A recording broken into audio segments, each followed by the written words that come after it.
प्रेमाची गोष्ट मालिकेत सावनी शांत बसायचे नाव घेत नाही। स्वतःकडे पैसे नाहीत, राहिला घर नाही, तरीही तिचा माज कमी व्हायचे नाव घेत नाही।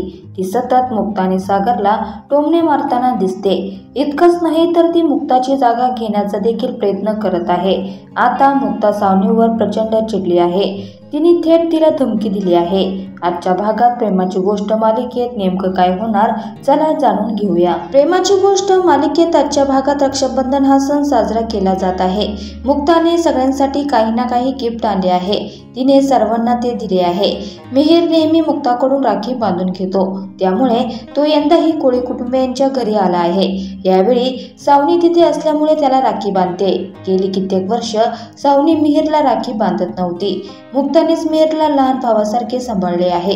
आता सावनी मिहिरला राखी बांधायला जाते, तेवढ्यात मिहिर तिला थांबवतो। तो मुक्ताला बोलवतो।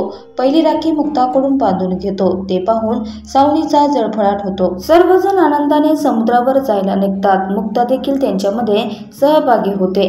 सागर, लकी आणि आदित्य हे पारंपरिक लुक करून ढोल ताशेच्या गजरात समुद्रावर जायला निघतात। स्वाती, सई, इंद्रा सर्वजण आनंदाने नाचत असतात। आदित्यची देखील नाचायची इच्छा होते, पण सावनी त्याला अडवते, त्याचा हात पकडून बसते। त्यानंतर तिचा पाय चिखलात अडकतो।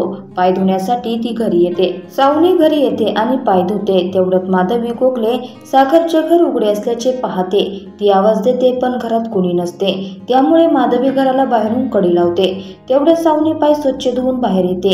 ती दार उघडण्याचा प्रयत्न करते, पण तिला घराचे दार उघडत नाही। हे कोणीतरी मुद्दाम केले असल्याचे सावनी बोलते। कोळी कुटुंबीय समुद्रावर जाऊन येतात, तेव्हा दाराची कडी उघडतात। आज सावनीला पाहून त्यांना धक्का बसतो। माधवीने हे मुद्दाम केल्याचे सावनी आरोप करते।